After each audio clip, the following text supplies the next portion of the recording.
भाजपा के पक्ष में वो यूं दिखा रहे हैं क्योंकि सारा मीडिया जो भी है वो मोदी जी ने खरीद रखा है। उसके विकास तो कुछ कर नहीं रहे हैं, बस वो खाली टीवी पे ही बोल रहे हैं कि हाँ जी हम 400 पार 400 पार। दोनों दौर देखे हैं, कांग्रेस का दौर भी देखा है, भाजपा का दौर भी देखा है, किसका दौर ज्यादा बेहतर रहा? हमारे सामने हमारी जिंदगी में जो कांग्रेस से हमने सुकून लिया है वो कोई गवर्नमेंट से फायदा नहीं हुआ। जब तक हमें गवर्नमेंट कांग्रेस की रही हमारे काम में खूब आराम मिला और खूब कमाई भी करी, हमने अपने घर भी बनाया, मकान भी बनाया। जब से भारतीय जनता पार्टी आई है, जब से नोटबंदी हुई है, जब से काम खराब हुआ है, आज तक फायदा नहीं हुआ। तो रिमोट कंट्रोल उनके हाथ में है और मीडिया उनकी हाथ में है। वो जिस मर्जी जिसको उधर मोड़ेंगे वो उधर उसको दिखाएंगे। हम चाहते हैं कि आप सरकार मतलब पलटे, दूसरों को मतलब सटीक खबरों का सीधा असर। आप देख रहे हैं एनसीआर समाचार, खबर भी असर भी।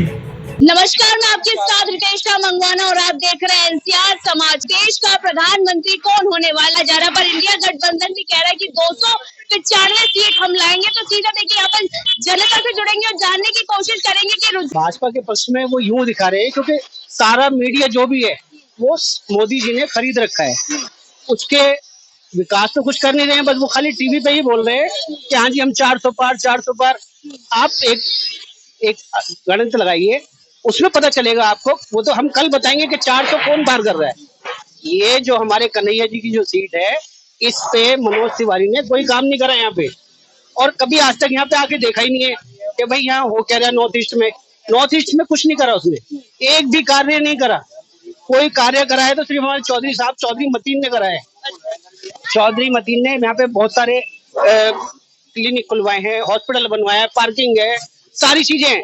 ये हमारा जो फ्लाईओवर है ये भी चौधरी साहब की देन है, चौधरी मतीन साहब की। वो कांग्रेस से हैं और उन्होंने यहाँ पे काम भी करा है और जीत भी रहे हैं, और यहाँ पे निगम पार्षद है, सब है।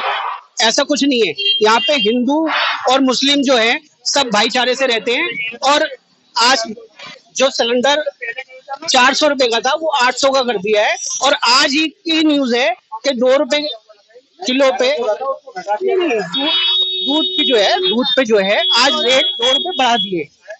वो क्यों बढ़ा दिए अब ये बताओ। दूध तो हर किसी को चाहिए, दूध एक ऐसी चीज है कि वो सबको चाहिए, अमीर को भी चाहिए, गरीब को भी चाहिए, रिक्शे वाले को भी चाहिए, सबको चाहिए। वो ये बताओ 2 रुपए के हिसाब से, टनों के हिसाब से होता है, वो कहाँ जा रही है कमाई। अब ये काम जो है सब जीएसटी लगा दो, ये लगा दो। कांग्रेस के राज में तो ऐसा कुछ था ही नहीं। कांग्रेस के राज में खाओ और खाने दो और कमाओ और कमाओ, और कुछ नहीं था। तो मोदी जी की जो नीति है, न खाऊंगा न खाने दूंगा, कैसे? नहीं, वो तो ये उनकी नीति जो है वो खाने वाली है। खाने नहीं दूंगा, खाने वाली है। उन्होंने रूस से आज जो मंगवाया है, हमारे जो किसान भाई हैं वो इतने दिनों से संघर्ष कर रहे हैं। उन्होंने रूस से क्या कहते हैं संबंध मिला के किसका भला कर रहे हैं? वो अंबानियों का, गरीब आदमी का तो नहीं कर रहे। उन्होंने कांटेक्ट कर दिया कि सारा अनाज वहां से आएगा, और यहाँ का किसान कहाँ जाएगा? बताओ आप मेरे को, इस चीज का जवाब दीजिए। आप भी फील्ड में रहते हो, आप भी इतना करते हो, किस वजह होता है बताओ। मोदी जी की जो गारंटी चल रही है वो तो हर किसी तक पहुंच रही है। नहीं, मोदी जी की गारंटी तो वो मोदी जी तक ही है। अच्छा, हाँ जी। जनता तक नहीं है। जनता तक कहाँ है बताओ, कहाँ पे है बताओ, मुझे बताइए। अच्छे दिन आए या नहीं आए? ये तो सबसे बुरे दिन आ गए। हाँ। कांग्रेस के राज में थे अच्छे दिन, सब अच्छा खाते थे, अच्छा पहनते थे। जब से मोदी जी आए हैं, मोदी जी ने बेड़ा गर्क के अलावा कुछ नहीं करा। क्या जनता को कांग्रेस इसलिए अच्छी लगती थी क्योंकि वो भ्रष्टाचारी थी और लोग भी भ्रष्टाचार में लिप्त हो गए? मेरी बात सुनिए, मोदी जी कौन से नहीं कर रहे, सारे भ्रष्टाचार वही कर रहे हैं। हाँ। कौन नहीं कर रहा। और कांग्रेस के राज में तो बिल्कुल सब काम बढ़िया चल रहा था, गरीब आदमी भी कमा रहा था, अमीर भी कमा रहा था। ये बताइए आप। दोनों दौर देखे हैं, कांग्रेस का दौर भी देखा है, भाजपा का दौर भी देखा है, किसका दौर ज्यादा बेहतर रहा? हमारे सामने हमारी जिंदगी में जो कांग्रेस से हमने सुकून लिया है वो कोई गवर्नमेंट से फायदा नहीं हुआ। जब तक हमें गवर्नमेंट कांग्रेस की रही हमारे काम में खूब आराम मिला और खूब कमाई भी करी, हमने अपने घर भी बनाया, मकान भी बनाया। जब से भारतीय जनता पार्टी आई है, जब से नोटबंदी हुई है, जब से काम खराब हुआ है, आज तक फायदा नहीं हुआ।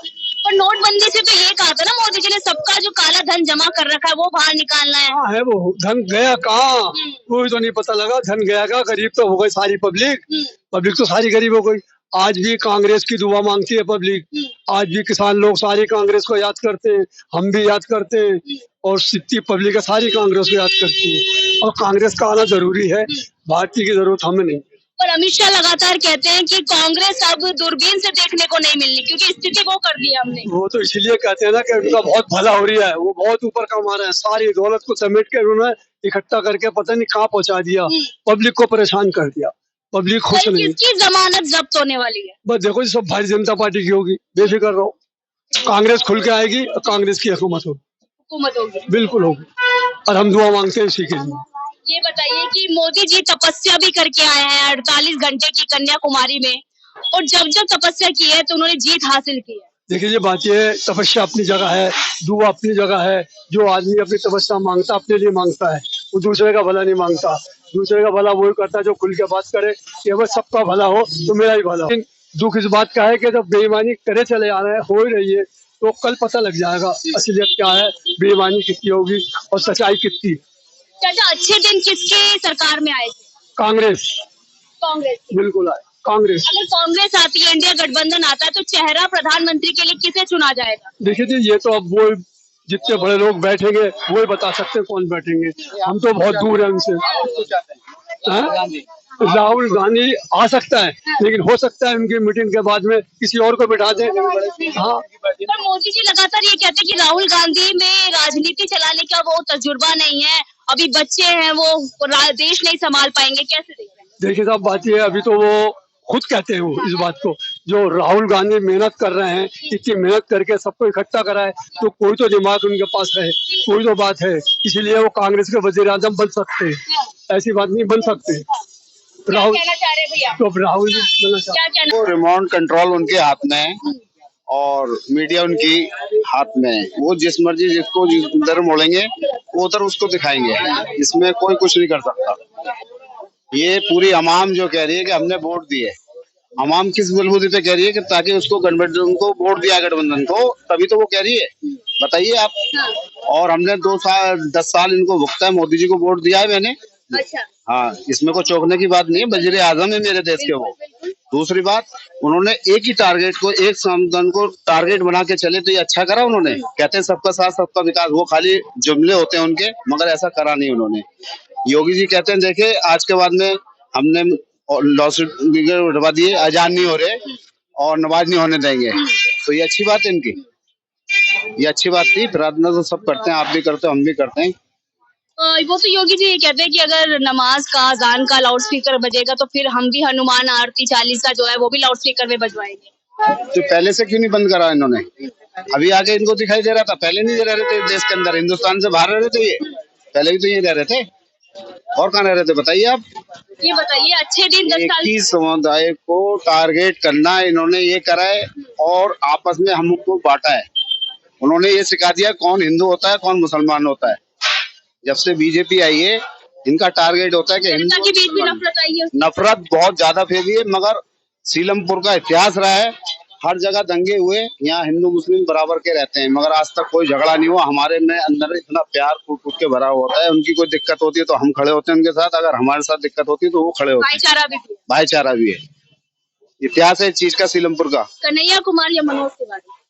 देखिए, ये तो वक्त बताएगा आने वाला, ये तो वक्त बताएगा। रिमोट कंट्रोल जिसके हाथ में है, वो जिसको दबाएंगे वही आएगा। किसके हाथ में है?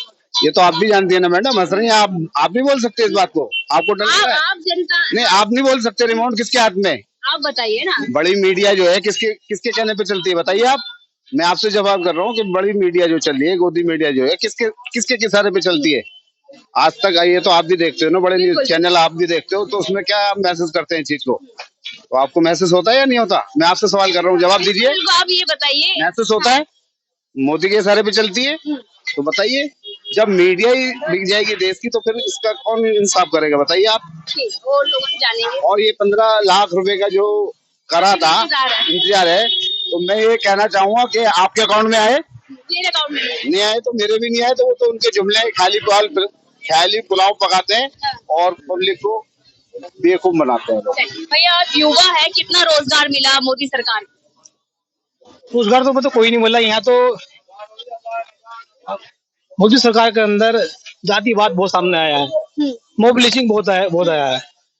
मोदी सरकार 10 साल तक इंडिया के अंदर है और हम चाहते हैं कि आप सरकार मतलब पलटे, दूसरों को मतलब मौका मिले। क्या 400 पार हो पाएगा, ये बड़ा सवाल है। और इंडिया गठबंधन जिस तरीके से लगातार कह रहा है कि हमारी 295 सीट आने वाली है, तो क्या 295 सीट आएंगी? कल सभी सांसद भी चुने जाएंगे, कौन कहां से लोकसभा सीट हासिल कर रहा है ये भी पता चल जाएगा। मैं आपके साथ रितेश मंगवाना और आप देख रहे थे NCR समाचार।